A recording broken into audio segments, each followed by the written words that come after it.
हे ब्रह्मा जी, आप सर्वश्रेष्ठ हैं। आपने हम पर कृपा कर शिव पूजन की सर्वोत्तम विधि का वर्णन हमसे किया, जिसे सुनकर हम सब कृतार्थ हो गए।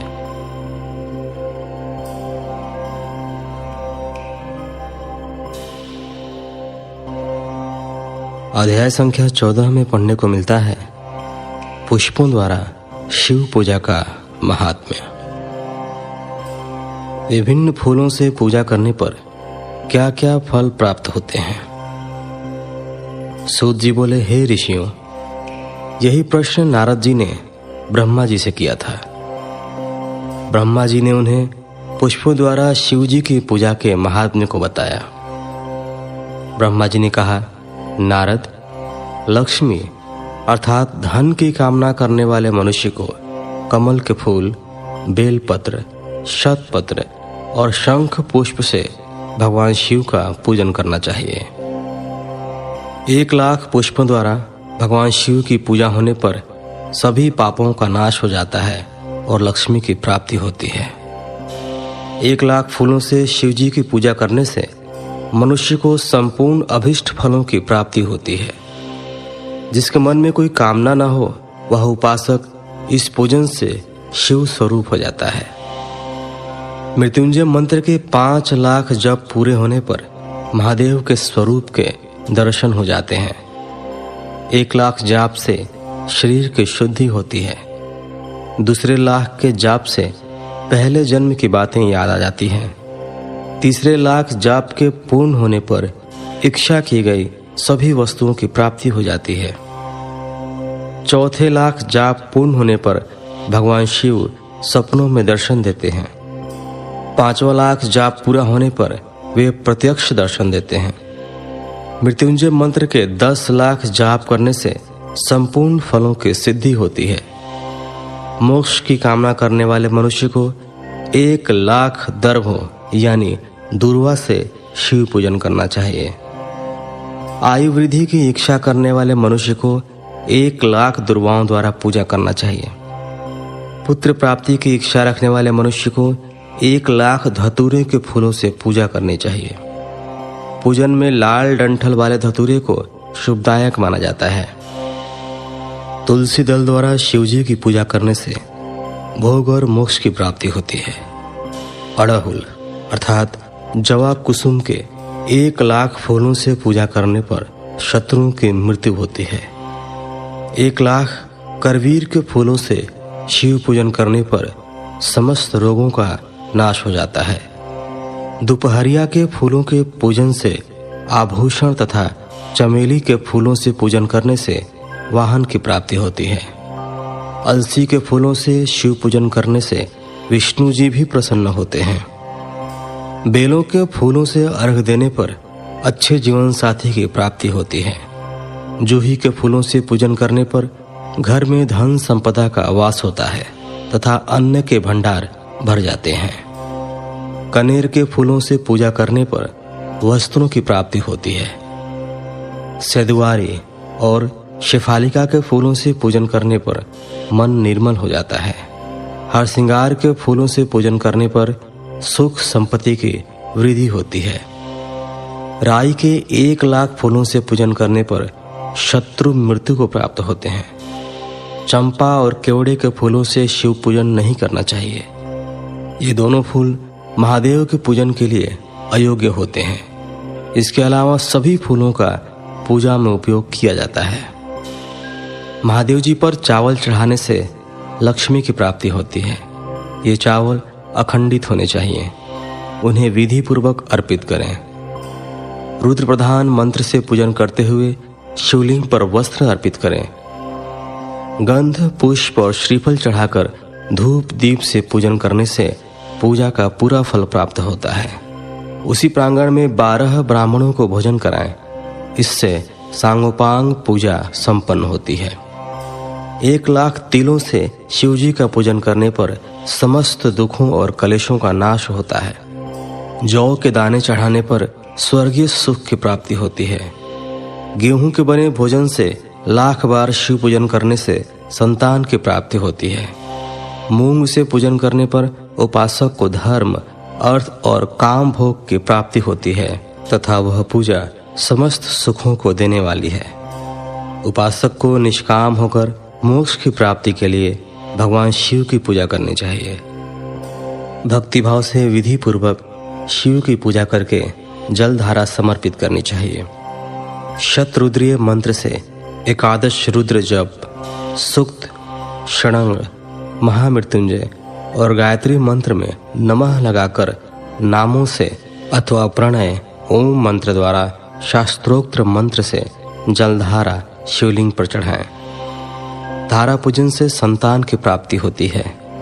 सुख और संतान की वृद्धि के लिए जलधारा का पूजन उत्तम होता है। उपासक को भस्म धारण करके प्रेम पूर्वक शुभ एवं दिव्य द्रव्यों द्वारा शिव पूजन कर उन्हें सहस्त्र नामों का जाप करते हुए शिवलिंग पर घी की धारा चढ़ानी चाहिए। इससे वंश का विस्तार होता है।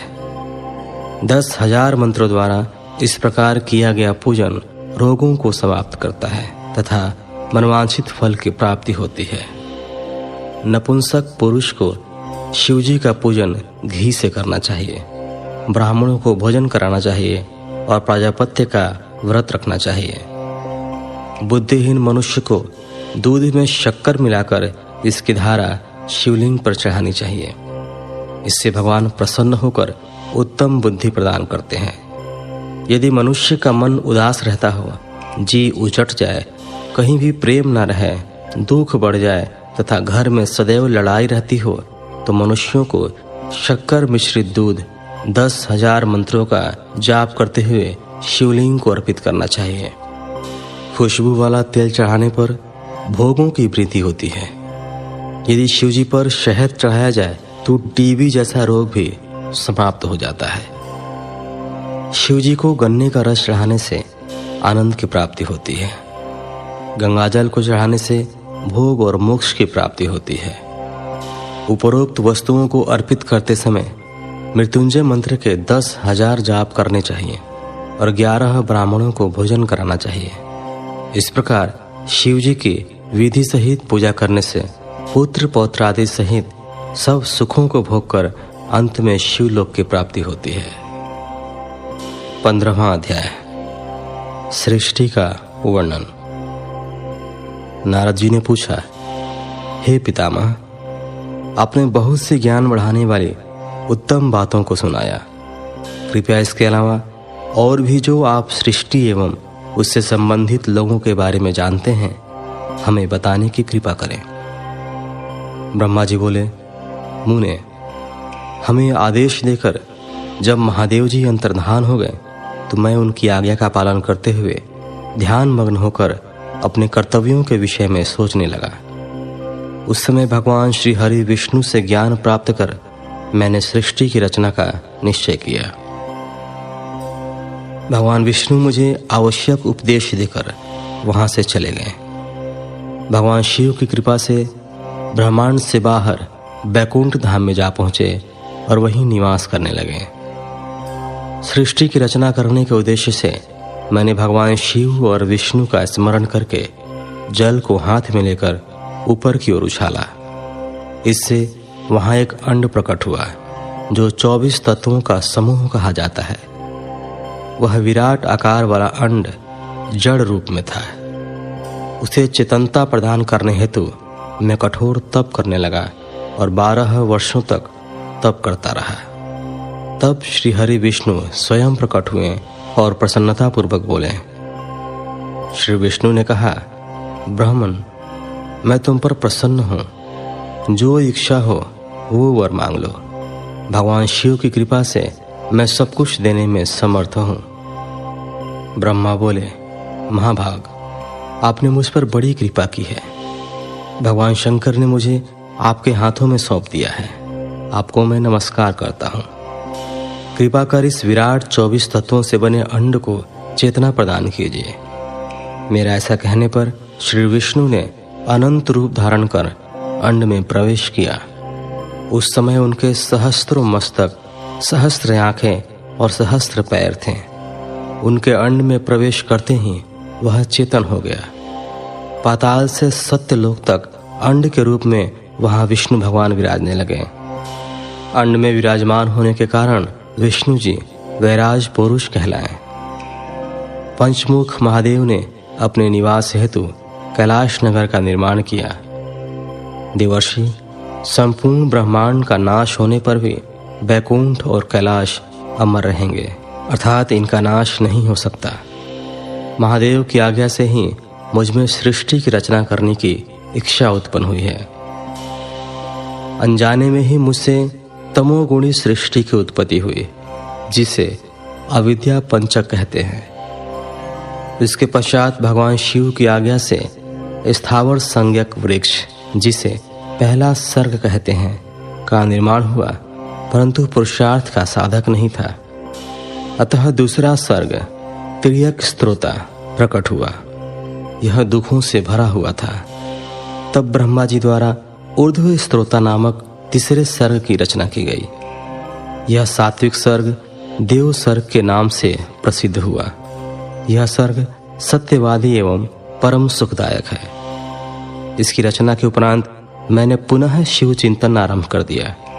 तब एक रजोगुणी सृष्टि का आरंभ हुआ, जो अर्वाक स्त्रोता नाम से विख्यात हुआ। इसके बाद मैंने 5 विकृत सृष्टि और 3 प्राकृत सर्गों को जन्म दिया। पहला महतत्व, दूसरा भूतो और तीसरा वैकारिक सर्ग है। इसके अलावा 5 विकृत सर्ग हैं। दोनों को मिलाकर कुल 8 सर्ग होते हैं। 9वां कौमार सर्ग है, जिससे सनत सनंदन कुमारों की रचना हुई है। सनत आदि मेरे 4 मानस पुत्र हैं, जो ब्रह्मा के समान हैं। वे महान व्रत का पालन करने वाले हैं। वे संसार से विमुख एवं ज्ञानी हैं। उनका मन शिव चिंतन में लगा रहता है। मुनि नारद मेरी आज्ञा पाकर भी उन्होंने सृष्टि के कार्य में मन नहीं लगाया। इससे मुझ में क्रोध प्रवेश कर गया। तब भगवान विष्णु ने मुझे समझाया और भगवान शिव की तपस्या करने के लिए कहा। मेरी घोर तपस्या से मेरी भौहों और नाक के मध्य से महेश्वर की 3 मूर्तियां प्रकट हुईं, जो पूर्णांश, सर्वेश्वर एवं दया सागर थीं, और भगवान शिव का अर्धनारीश्वर रूप प्रकट हुआ। जन्म मरण से रहित परम तेजस्वी सर्वज्ञ नीलकंठ साक्षात उमा वल्लभ भगवान महादेव के साक्षात दर्शन कर मैं धन्य हो गया। मैंने भक्ति भाव से उन्हें प्रणाम किया और उन्हें प्रसन्न करने के लिए उनकी स्तुति करने लगा। तब मैंने उनसे जीवों की रचना करने की प्रार्थना की। मेरी प्रार्थना स्वीकारते हुए देवादिदेव भगवान शिव ने रुद्रगणों की रचना की। तब मैंने उनसे पुनः कहा, देवेश्वर शिव शंकर, अब आप संसार की मोह माया में लिप्त ऐसे जीवों की रचना करें जो मृत्यु और जन्म के बंधन में बंधे हों। यह सुनकर महादेव जी हंसते हुए कहने लगे। शिव जी ने कहा, हे ब्रह्मा, मैं जन्म और मृत्यु के भय में लिप्त जीवों की रचना नहीं करूंगा, क्योंकि वे जीव संसार रूपी बंधन में बंधे होने के कारण दुखों से युक्त होंगे। मैं सिर्फ उनका उद्धार करूंगा, उन्हें परम ज्ञान प्रदान कर उनके ज्ञान का विकास करूंगा। हे प्रजापते, इन जीवों की रचना आप करें। मोह माया के बंधनों में बंधे इस प्रकार के जीवों की सृष्टि करने पर भी आप इस माया में नहीं बंधेंगे। मुझसे इस प्रकार कहकर महादेव शिव शंकर अपने पार्षदों के साथ वहां से अंतर्धान हो गए। 16वां अध्याय, सृष्टि की उत्पत्ति। ब्रह्मा जी बोले, नारद, शब्द आदि पंचभूतों द्वारा पंचकरण करके उनके स्थूल आकाश, वायु, अग्नि, जल और पृथ्वी, पर्वत, समुद्र, वृक्ष और कला आदि से युगों और कालों की मैंने रचना की तथा और भी कई पदार्थ मैंने बनाए। उत्पत्ति और विनाश वाले पदार्थों का भी मैंने निर्माण किया है, परंतु जब इससे भी मुझे संतोष नहीं हुआ तो मैंने माँ अम्बा सहित भगवान शिव का ध्यान करके सृष्टि के अन्य पदार्थों की रचना की और अपने नेत्रों से मरीच को, हृदय से भृगु को, सिर से अंगीरा को, कान से मुनिश्रेष्ठ पुलह को, उदान से पुलस्त्य को, समान से वशिष्ठ को, अपान से कृतु को, दोनों पानों से अत्रि को, प्राण से दक्ष को और गोद से तुमको, छाया से कर्दम मुनि को उत्पन्न किया। सब साधनाओं के साधन धर्म को भी मैंने अपने संकल्प से प्रकट किया। मुनिश्रेष्ठ, इस तरह साधकों की रचना करके महादेव जी की कृपा से मैंने अपने को कृतार्थ माना। मेरे संकल्प से उत्पन्न धर्म मेरी आज्ञा से मानव का रूप धारण कर साधन में लग गए।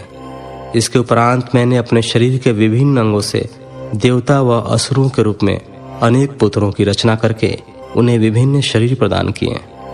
तत्पश्चात भगवान शिव की प्रेरणा से मैं अपने शरीर को 2 भागों में विभक्त कर 2 रूपों वाला हो गया। मैं आधे शरीर से पुरुष व आधे से नारी हो गया। पुरुष स्वयंभू मनु नाम से प्रसिद्ध हुए एवं उच्च कोटि से साधक कहलाए। नारी रूप से शत्रुपा नाम वाली योगिनी एवं परम तपस्विनी स्त्री उत्पन्न हुई।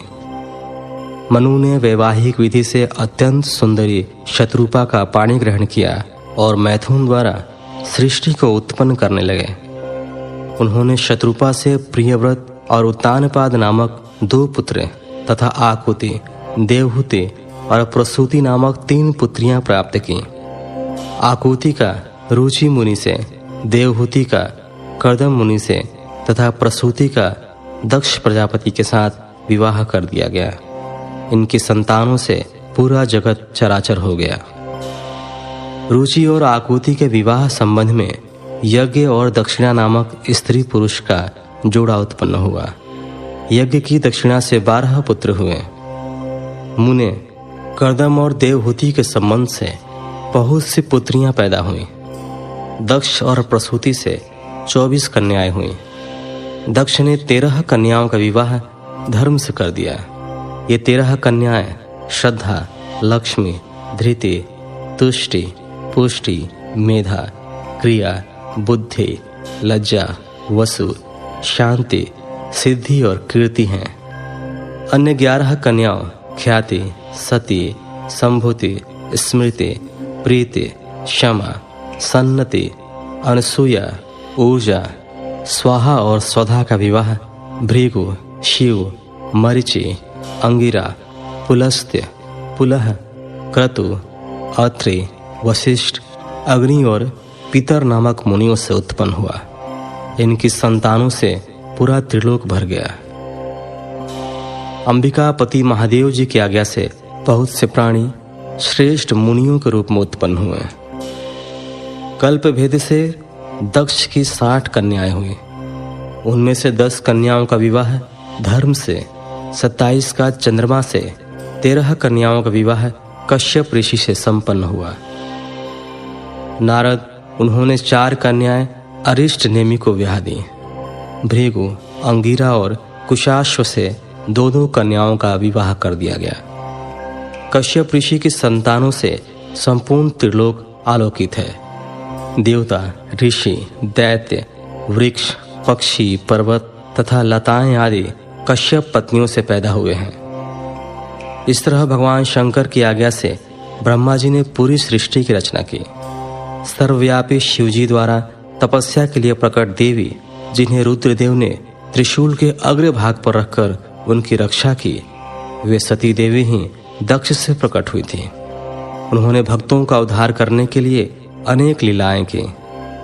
इस प्रकार देवी शिवा ही सती के रूप में भगवान शंकर की अर्धांगिनी बनी।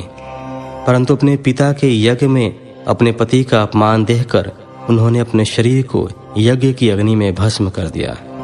देवताओं की प्रार्थना पर ही वे मां सती पार्वती के रूप में प्रकट हुईं और कठिन तपस्या करके उन्होंने पुनः भगवान भोलेनाथ को प्राप्त किया। वे इस संसार में कालिका, चंडिका, भद्रा, चामुंडा, विजया, जया, जयंती, भद्रकाली, दुर्गा, भगवती, कामाख्या, कामदा, अम्बा, मृडानी और सर्वमंगला आदि अनेक नामों से पूजी जाती हैं। देवी के ये नाम भोग और मोक्ष को देने वाले हैं। मुनि नारद, इस प्रकार मैंने तुम्हें सृष्टि की उत्पत्ति की कथा सुनाई है। पूरा ब्रह्मांड भगवान शिव की आज्ञा से मेरे द्वारा रचा गया है। ब्रह्मा, विष्णु और रुद्र आदि तीनों देवता उन्हीं महादेव के अंश हैं। भगवान शिव निर्गुण और सगुण हैं। वे शिवलोक में शिवा के साथ निवास करते हैं।